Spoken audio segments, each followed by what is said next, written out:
Hello everyone, welcome back to my channel. तो आज से स्टार्ट होगा जितने भी क्लास 5, 6, 7 और 8, 9, 10, 11, 12 के बच्चे और ग्रेजुएशन भी जिनका ज्योग्राफी ऑनर्स होगा, चाहे ज्योग्राफी से रिलेटेड जिनके भी सब्जेक्ट होंगे उनके लिए मोस्ट इंपॉर्टेंट क्लास है। इससे पहले मैंने एक क्लास लिया था ज्योग्राफी का, जिसमें मैंने आपको यूनिवर्स के बारे में बताया था, उसके एवोल्यूशन के बारे में बताया था, कौन कौन उसको एवोल्यूशन किया गया था। और आज जो स्टार्ट होगा वीडियो, आज होगा आपका जो होगा गैलेक्सी के ऊपर। गैलेक्सी क्या होता है, इसके कितने डिवीजन होते हैं और इसके कितने डिफरेंट शेप एंड साइज पे इनको जज किया जाता है, सारी चीज मैं बताऊंगा। अगर मेरे चैनल पे नए हो तो लाइक सब्सक्राइब और शेयर कर देना।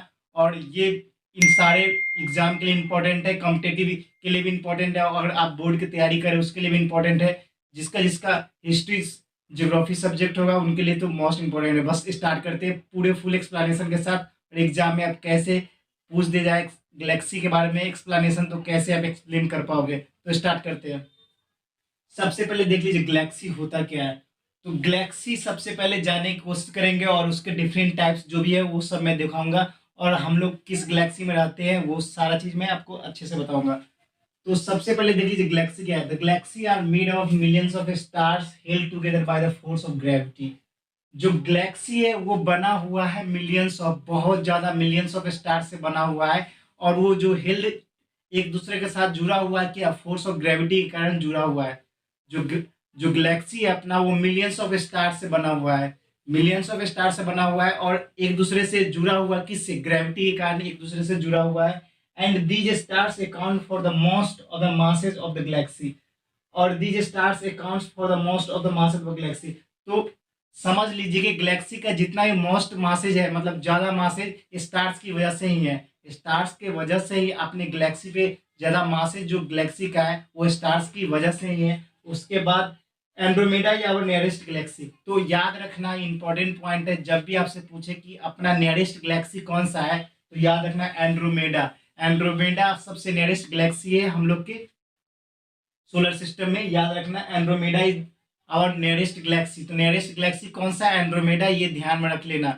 उसके बाद बात करते हैं गैलेक्सी के कुछ मोर फीचर्स और इंपॉर्टेंट पॉइंट्स। और देख लेना सारे पॉइंट्स आप ऐसे ही बना के बनाओगे एग्जाम में, आप बोर्ड के एग्जाम में क्लास 7, 8, 9, 10 के बच्चे, तो आपको मार्क्स ज्यादा आएगा। तो सबसे पहले देख लीजिए गैलेक्सी का फीचर्स।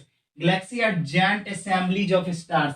मतलब मैंने ऊपर ही बताया कि गैलेक्सी एक जायंट मतलब बहुत ज्यादा स्टार से भरा पड़ा है। प्लैनेट्स, गैसेज एंड डस्ट, जो कि स्टार से भी बना हुआ है, प्लैनेट से भी बना हुआ है, गैसेज और डस्ट पार्टिकल से भी बना हुआ है। तो गैलेक्सी इस सारी चीज मिलकर बना हुआ है, किससे, स्टार से बना हुआ है, प्लैनेट से बना हुआ है, डस्ट पार्टिकल से बना हुआ है। तो गैलेक्सी इस चीज का कलेक्शन है पूरा, किस चीज का, स्टार्स का, प्लैनेट्स का, डस्ट का एंड गैसेज का। The stars are huge bunches और क्लस्टर्स। मतलब स्टार्स का जो है बहुत अमाउंट में क्लस्टर है, उसके बंच है, उसके डिफरेंट पार्ट्स है। तो पूरे यूनिवर्स में जो स्टार्स का बहुत सारे ब्रांचेज है, बंचेज है और उसके कलेक्शन है। याद रखना कलेक्शन मतलब होता है एक दूसरे से जुड़ा होना, मतलब इकट्ठा में होना उसी को। They are so big that they have something been called island universe. तो ये इतना बड़ा लार्ज एक्सपेंशन है इनका, इसलिए इनको बोला भी जाता है आइसलैंड यूनिवर्स। कभी कभी हम इनको आइसलैंड यूनिवर्स भी बोलते हैं, क्योंकि ये आइसलैंड की तरह होते हैं, सारा बंचेस ऑफ स्टार्स प्लैनेट से बना हुआ घिरा हुआ है। इसी वजह से हम इसको आइसलैंड यूनिवर्स भी बोलते हैं, किसको, यूनिवर्स को। ये आप ध्यान रखना। और सबसे इंपॉर्टेंट पॉइंट ये आप देख लेना, Milky Way and Andromeda are the two example. तो अपने नियरेस्ट तो मिल्की वे और एंड्रोमेडा गैलेक्सी है। तो ये दोनों हमने एग्जाम्पल में जब भी आपसे पूछे गैलेक्सी का एग्जाम्पल, तो एंड्रोमेडा और Milky Way are the two example. ये दोनों अपने गैलेक्सी के एग्जाम्पल है, ये ध्यान में रख लेना। और बहुत ही इंपॉर्टेंट है, मिल्की वे एंड एंड्रोमेडा जानने के लिए बहुत ही इंपॉर्टेंट है। उसका our own galaxy is called Milky Way. अपना जो ओन गैलेक्सी, अपने जो भी सोलर सिस्टम जो अपने एग्जिस्ट करते हैं वो किस में करते हैं, मिल्की वे गैलेक्सी में, जिसको आकाश गंगा भी बोला जाता है। आपसे क्वेश्चन में कह दिया जाए कि Milky Way galaxy is also known as, तो आप ऑब्जेक्टिव में याद रखना द आकाश गंगा, इसका जो होगा उसको अदर नेम होता है, किसका, मिल्की वे गैलेक्सी को। और एंड्रोमेडा अलग होता है और मिल्की वे गैलेक्सी अलग होता है। मिल्की वे गैलेक्सी को ही हम लोग बोलते हैं आकाश गंगा, याद रखना।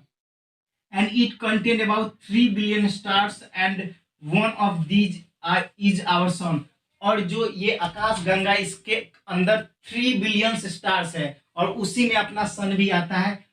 अपना सन भी आता है और 3 बिलियन स्टार्स भी इसमें है, आकाश गंगा यानी आपका मिल्की वे गैलेक्सी में। ये आप नोट कर लिए, जल्दी से नोट कर लीजिए। Milky Way galaxy is also known as Akash Ganga. और इस ये कंटेन करता है करीब 3 बिलियन स्टार्स के, जिसमें से एक सन भी आता है। सोच लीजिए कितना एक्सपेंशन है अपना यूनिवर्स का और कितने सारे स्टार्स मौजूद है अपने यूनिवर्स में।